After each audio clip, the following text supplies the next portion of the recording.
Welcome back to the Talking Hedge. I'm Josh Kincaid, capital markets analyst and host of your Cannabis Business Podcast. My guest today, Michael Piermont. He's the president, chief revenue officer at LeafTrade. Mike, thanks for being with us at the Talking Hedge. Yeah, excited to be here. Appreciate it. For those that don't know, LeafTrade and Sweed are technology companies that specialize in the cannabis industry. LeafTrade provides tools for business partners and streamline the entire ordering, payment, advertising, and reporting process, while Sweed's private label platform offers solutions including point of sale, in-store kiosks, delivery analytics, and marketing. So lots to talk about. I think, first of all, let's maybe kind of dive in and address the elephant in the room, which is like, what made you guys decide to merge? Yeah, so it's the old boring game of we had like-minded clients. We started seeing a lot of our clients look at Sweed, migrate to Sweed. We had a common investor who put us in touch, and we started looking at not only the markets, the folks that they were going after, but really kind of how they built their core technology. Really taking an inventory first approach and then pushing, marketing and loyalty. And that's really something that LeafTrade had also kind of built our framework on. And so quickly a partnership turned into, what happens if we do this?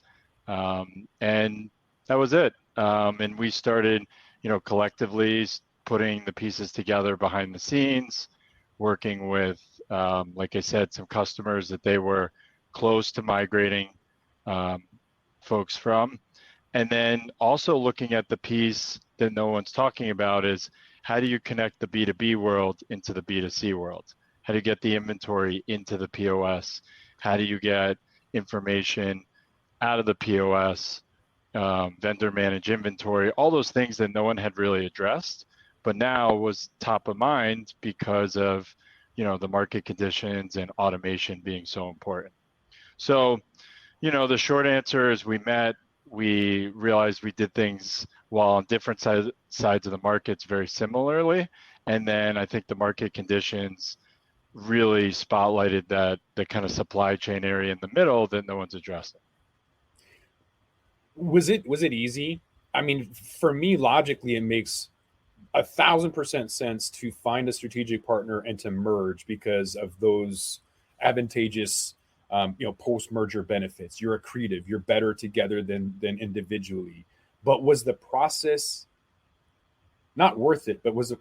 And easy is a stupid word. So, would you do it again?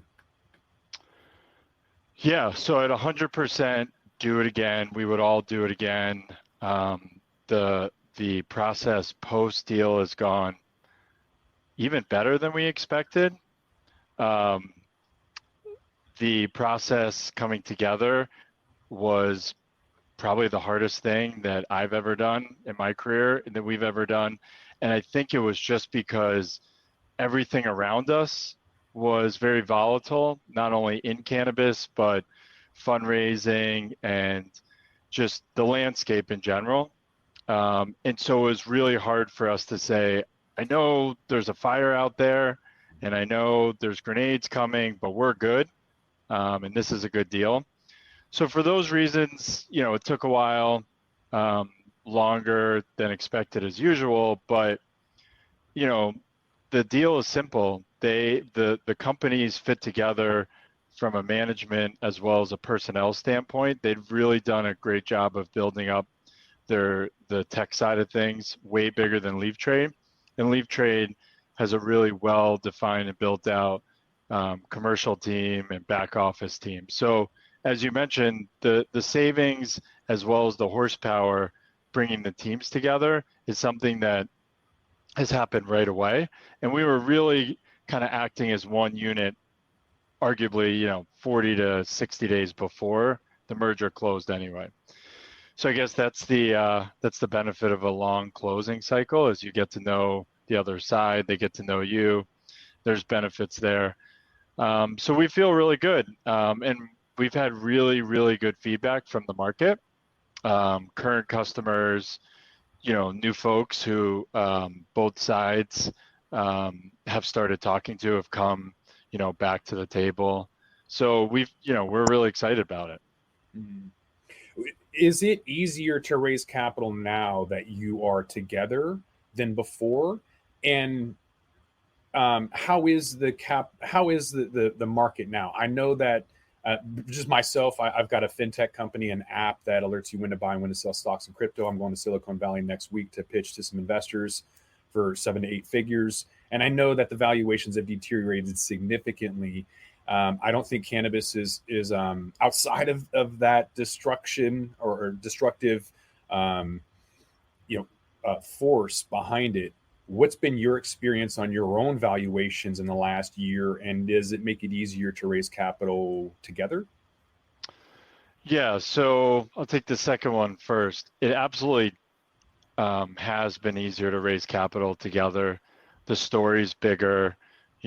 When we go into a large multi-state operator, there really is a one vendor land and expand story there, where relationships are important, and understanding how these companies operate in different states. It's easier for them to use less vendors, more cost effective, but also we forget these companies don't have as many folks to run these different systems, right? So consolidation is more important. So it's definitely been easier to raise capital. We have been so focused on making sure the unit economics of the business can support the business, and that we're not just living off fundraising. And so we did raise a little bit of money as part of the merger. We didn't announce that, to kind of fuel even more development, to build kind of that middle function in the supply chain we talked about. And we've been very strategic on who we've taken capital from and when we have done it, and we've raised a little more. But for us, it's the capital is really the cherry on top, and we, are opportunistic when it's there, but you just can't depend on it because of times like this. I think what the cannabis industry is really reckoning with is, because it's so fragmented, you had a lot of companies, especially on the tech and ancillary side, that were great in one market and really had trouble taking their product or kind of their service or story to different markets, right? Just because if it's a marketplace type tool, you've got to build up, the liquidity on the marketplace. If it's a compliance or seed to sale or retail tool, there may be different touch points that you have to build before you get there. So our strategy has always been, focus on the large companies where you can build kind of within their stack, and as they expand, you can expand with them. Mm-hmm. And we've never had a tough time raising capital on that, but we've also, we're not out there trying to raise $150 million, because frankly, we don't think this business needs it or could support that kind of capital raise. And I think that's the important thing, is you got to do something with the money. And when you raise too much, you start opening other lines of business that take away focus and capital from, what got you there. And some companies do it because, why not take the money? And some companies do it because maybe their first or second service or product isn't working, and here's a way to kind of fuel something else. Mm-hmm. We've stayed really focused on, the LeafTrade side, order management, B2B wholesale. We've stayed away from logistics. We'll partner with logistics companies, and we've really stayed away from lending or factoring, and just focused on kind of the goalpost in the actual transaction, and then post-transaction and the integrations with tech. Yeah, you mentioned something that kind of just reminded me of Tilray. I always look for an opportunity to throw them under their bus, and so appreciate that. It was the fact that they came out saying that they were a CPG company, then they don't really resonate with anybody. The soccer moms found alternative products, and now they're a zombie being held up by Hexo. So understanding the industry, I think, is really important. You have to know a little bit about the culture. You can't just come in, and yep. I think that's why a lot of these celebrity cannabis companies, because they consume it, they just don't really know how to distribute it. And there's all these other factors that are in play for that demise, I guess. And so, how do you get the word out there? With LeafTrade, you talk about advertising, and yet up here in Washington, where I'm at, last 10 years, you can't do any of that. So some of the workarounds have been, there's an Uncle Ike's dispensary, low price discount retailer, and the owner ended up buying a car wash, and so you'll see Uncle Ike's, in big words on a bus, because he can advertise the car wash, and then really small print it'll say car wash, so you don't know the differentiation between the businesses, and that's his workaround. Billboards were okay one day, not the next, and they're fine now. But how do you guys actually help businesses with advertising given the constraints? Yeah, so what's cool on the LeafTrade side is we own the platform, right? We own LeafTrade. We actually have a marketing team that builds campaigns and, emails, ads within LeafTrade, right? Our goal is not to have people fighting over the same product or the same shelf space. It's really to educate the buyer so they can use LeafTrade to make their buying process more efficient, easier, get all the information. So we don't have some of the constraints that you talked about because we're B2B, right? And these aren't consumer-facing billboards. On the Sweed side, one of the challenges is, how do you, Josh, put in your information on an e-com system, register for a Jane or Dutchie, right? Put your order in, go to the marketplace. Maybe now you're looking for the cheapest cartridge, right? So now you've gone away from the original store you were going to go to. That's not great for the store, but on the back end, that e-commerce system has to connect with a POS. That POS then has to connect with a loyalty program. All of that stuff has to flow, which doesn't work back, or else now you're buying stuff and you don't know how many loyalty points you have. Maybe you could have bought more. And so all of that ends up into a transaction. And now, where are you pulling the data from? Are you going to get the loyalty data? Are you going to use the POS data, the e-com data?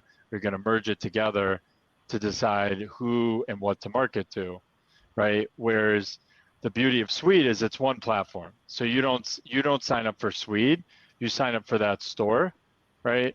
And you go to that store's website, you buy Sweed powers it, right? But again, that same email address or phone number is also loyalty. It's also your point of sale, your customer record, your medical record if you go there. So now you can actually create segments and market to them, right? And the segments are based on their actual buying history, right? Which is very easy to do and compliant, right? Hey, thanks for shopping into the store. We have this, we have that. So even just making the system all in one gives them more power marketing. Now, if you take it a step up, and let's say you have a multi-state brand, now you can offer loyalty programs across the country, right? If I go to Curaleaf all the time in my hometown, which I do, there's one in Deerfield, and I land in Arizona, it doesn't, my app or the phone doesn't say, hey, there's a Curaleaf, down the road, use your loyalty points there, accrue more points if you can't use them in different states. And so just having that one system that's inventory out allows these companies, to actually operate with operational leverage, right? Being a big company, you're supposed to do these big things. And I think because the cannabis industry has grown, and the reason it's grown is through fragmentation and kind of putting all the pieces together, there's just a little bit of a resetting of the deck. What are the discounts that you're seeing? Because in addition to everything else, you guys offer analytics over at Sweed. Did you guys see anything in particular happen on 420, which used to be the biggest day of the year? And as things are normalizing, we're seeing Green Wednesday before Thanksgiving, New Year's Eve, 4th of July, becoming bigger days. And yet, there's other analytics companies like Headset putting out, oh, look at this 420, heat map and how the sales were just crazy. Yes, but at what cost? 40% I think was it was like 39.5% was the average discount in Washington State that day, which is insane if you have to offer basically 50% to get people off their ass, because COVID, in my opinion, screwed that for everybody, all these retailers, which is a good thing for me. I'm not complaining. So what we saw was to get people off the couch or go and buy stuff during COVID when people didn't want to go anywhere and we don't have delivery, which I want to touch on next, is to incentivize them with discounts. So we literally have 30% off 3 days a week, Tuesday, Friday, Saturday. Saturday's internet only. And then everything else is you can walk in and get a third off. So what are discounts that are being offered now? It's probably being text and product specific or day specific. What are you seeing? And is that the only way to get people in the store? No, definitely not. Now, we're at LeafTrade and Sweed. We're a little bit skewed as we work in some newer markets, right, where price hasn't come down all the way yet, but it will, right, with a little more saturation. We saw average discounts around 25%, kind of some areas closer to 35%. So not that much drastic. The prices are also a little higher there as well, so maybe not the need to discount as much. A lot, we also, I'm sure you heard about some of the point of sale and e-com providers that had major outages on 420. Sweet didn't, and what we saw were a lot of really good discount programs that were built kind of Thursday, Friday, Saturday, right? So it was 420 was like the kickoff. You see this on Black Friday, right? Black Friday is the big day, but those discounts, if the product's available, are still usually there Saturday and Sunday, right? And so we saw a lot of good stores do that. We saw a lot of good stores kind of build, the activation of these 3-day sales, food. We saw a lot of brands come into stores and, buy food trucks, buy music, give samples out, yada, yada. So, I think the weather had a lot to do with it. I think it being on a Thursday and rolling into the weekend had a lot to do with it. But from what we saw, we saw a big uplift in 420 this year, and we saw, 420 being better, but also we saw the Friday and Saturday after 420 a little deeper than last year. So I think some of these new markets or newer markets are kind of getting the hang of it. Mm-hmm. Yeah, it's also interesting because there's people that are moving towards delivery, so they don't want to just go into the store. 420's got a huge line, whatever, and people are kind of navigating towards that. And yet, I was looking at a BDS analytics report about demographics, and it says data shows that convenience is a top driver of shopping location choice. Price and convenience are always those two common things, no matter what it is. But 36% stated that the retailer being close to their home or work is a top priority for delivery, which, why would that matter, I guess, is one question. But what are you seeing with delivery? I would love delivery. I would order more if I had delivery. I tend to, order more when I run out. Other people order like on a specific day because of the discounts. What are you seeing? What are the trends on delivery? Because it's illegal in Washington still. Yeah, I mean, people love delivery, right? And we're still in our early phases. It's in a few markets. There's a few providers. Most people like delivery folks that are close to them for two reasons. One, it's usually probably the store that they generally shop at. So their points, and they know the supply and they know what's going on, and they generally feel comfortable with the prices.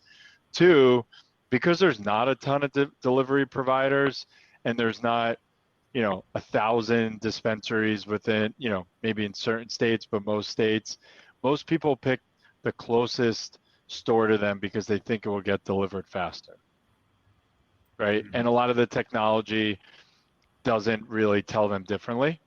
So that's it. I think delivery is kind of the next phase. I also think that warehousing and docking will be really important.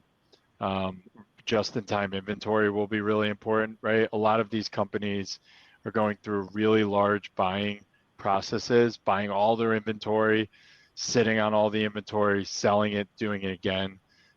So that's another reason why we believe connecting LeafTrade and Sweed, helps so many folks, like understanding when they sell products so they know when they need to have products on their shelves is going to help everyone, right?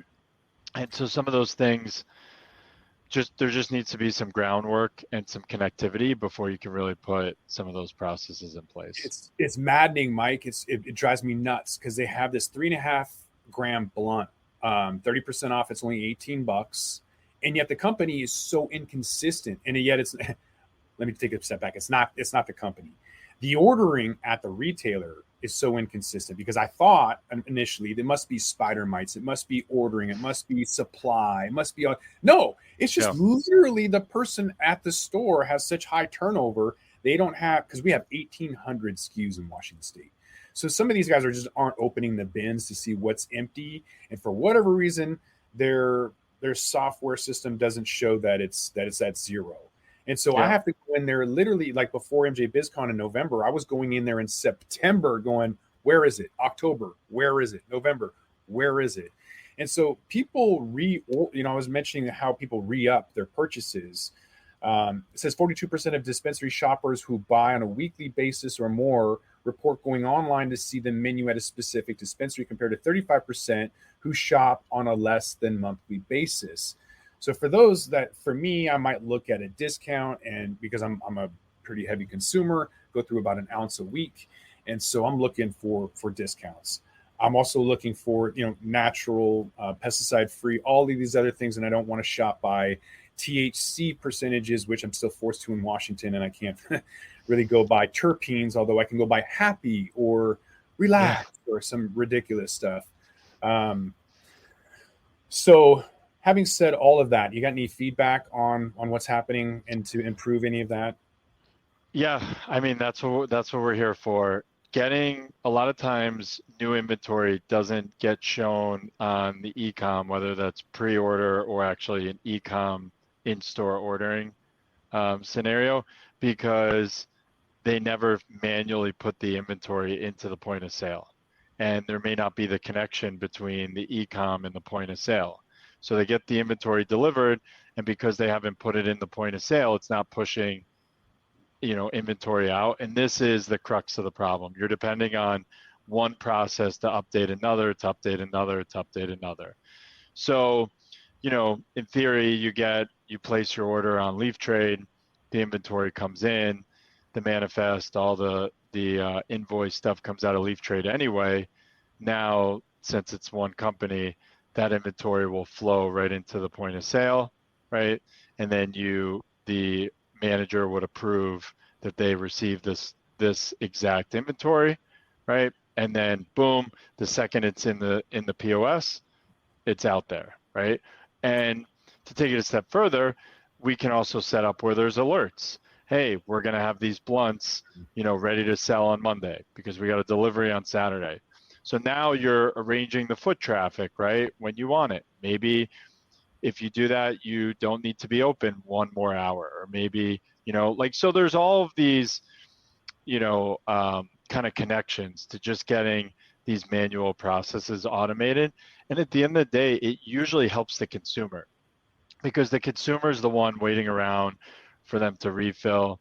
Mm-hmm. Cannabis consumers, I know I'm one of them, like we're really particular. We buy a lot. We don't have time to wait. It's usually like a stop before we have to do something or pick up our kids. And like, we don't have 20 minutes to go through everything, nor do the bud tenders want to figure out the puzzle pieces, right? And so a lot of these things start kind of opening the door to selling faster, running leaner. Eventually, drive-through will be more prevalent. And like I said, there needs to be some foundational pieces that are interlocked together before this can happen. And we're already seeing it coming together with certain providers. So you have in-store kiosks with Sweed as well. I'm really curious about the regulatory issues and the cost benefit on that as well, because it is nice having an online only line, except when on Saturdays when it's online only at 30% off, and there's no one in the regular line, in I don't know, 7, 8, maybe 10 people in the online order only line. And I want to get in and get out. I really like the idea of not an ATM, a vending machine or a kiosk, so that when I order it online, I can pay for it, right there, because you still can't do like credit cards, whatever. But at least I don't have to wait in line. So is there going to be like this Amazon locker system where I can go in with the code, pay for it there, and get out? And what's the hurdles? What are the regulatory issues, and why is that not in the stores already? Yeah, that's a great question. So if you take a market like Illinois, everything has to be done in a pre-order manner. So even if you walk in the store, you have to go to someone and they'll have to punch in your order via an iPad, or you will have to punch in your order via kiosk. Sends the order to the person in the back of the house, they bring your order out, you pay. You can load up your profile and pay via ACH or one of the providers, but you basically can't just walk up to the register and say, give me 2 of these and 3 of these. Everything has to go through a system, right? And there's a lot of positives about that because everyone's just used to putting their order somewhere, right? I think will we get to a point where you walk in and you have all the technology that just says, here's what I took? And I don't think we will for cannabis for a while, because I don't really think the consumers really want a no-touch scenario. They just want a faster touch scenario. Like, you want to go through the drive-through, maybe you have a question. You don't need it to be completely robotic, but you also don't need to wait in line. And I think you're going to see, in some markets, curbside, drive-through. I do think potentially like monthly subscription boxes or weekly orders where, every Wednesday you kind of pick up your order. I think you're going to see some of those type of things to kind of smooth out, when people come in and, kind of the different scenarios that you pick up.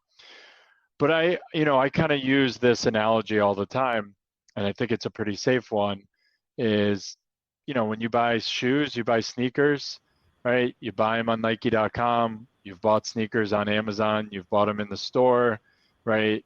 You've bought them at a weird place, a used pair here and there. You probably have your preference, but based on when you buy, what you're buying, how you're buying them, even for the same type of product, the way you buy it might change, right? It might change as you get older. I think mobile apps and loyalty have proven through all industries, but especially in cannabis, to be very effective. And like anything, the retail companies that are investing in their customers, taking time to teach them if they want to be taught, spending a lot of money on the experience, tend to do well, like any experience, right? I also think that the brands and the retail folks who are just trying to be true to the brand they're representing are also doing really well. If you're, a middle tier brand, that's okay, right? Like most of us, that's where we end up. Just be a middle tier brand. If you're a high end brand, be a high end brand. And we're seeing even the folks who are slightly more expensive, when they're sticking with their pricing, right, and they're not going up and down, the consumers can connect with those folks. When they're 30% off one week and full price the next week, and 40%, consumers, they don't understand, or your low cost brand. So, I think you'll see more development in brand connections with consumer, ease of use of their experience or platform. We're probably, unfortunately, a little ways away from the automated shopping experience, but there will be some automation on the back end. I do believe that Amazon type lockers or dock systems will be helpful for B2B, right? Where brands deliver to this central unit and then stores get just-in-time delivery from those lockers. Okay. Kind of already answered my next question, which was the technology in the future in the cannabis industry and how you kind of see that vision. Anything else you want to add to that? Yeah, I mean, there's going to be different distribution points, right? You're going to be able to buy cannabis in different forms in different places, right? You saw the deal with GTI in a gas station. They're going to be in casinos. They're going to be in sports venues. So the manufacturers, the processors, the brands will have different distribution points. I kind of, what we talked about with Nike, right? And everyone will play, a major role.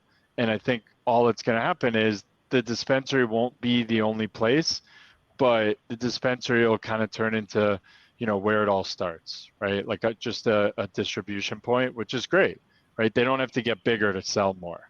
Mm-hmm. Yeah. Perfect.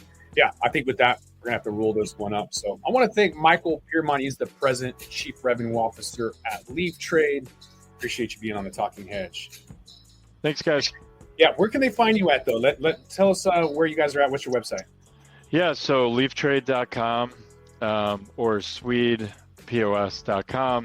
or email me at michael@leaftrade.com. Okay. We'll put Mike's information on LinkedIn if you want to contact him directly. With that, again, we're out of here. So I'm Josh Kincaid. This is The Talking Hedge. Don't forget to like, share, and subscribe, or don't, and I'm out. Don't forget to smash that like button on your way out and check out these other videos that we've got.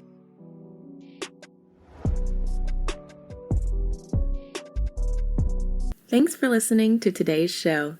To check out more great cannabis podcasts, go to podconnects.com. Here's a preview of one of our other shows. I'm Joyce Gerber, the creator and host of the award-winning podcast, The Canna Mom Show. And we are on a mission to enhance the impact women have on this industry as business professionals, healthcare providers, policy advocates, caregivers, moms, by sharing and preserving their stories of love and kindness, wisdom, and hope. I am so grateful to have found my tribe of Canna podcasters right here on PodConX, and look forward to our work of crushing the stigma around cannabis and caregivers and building this new industry together.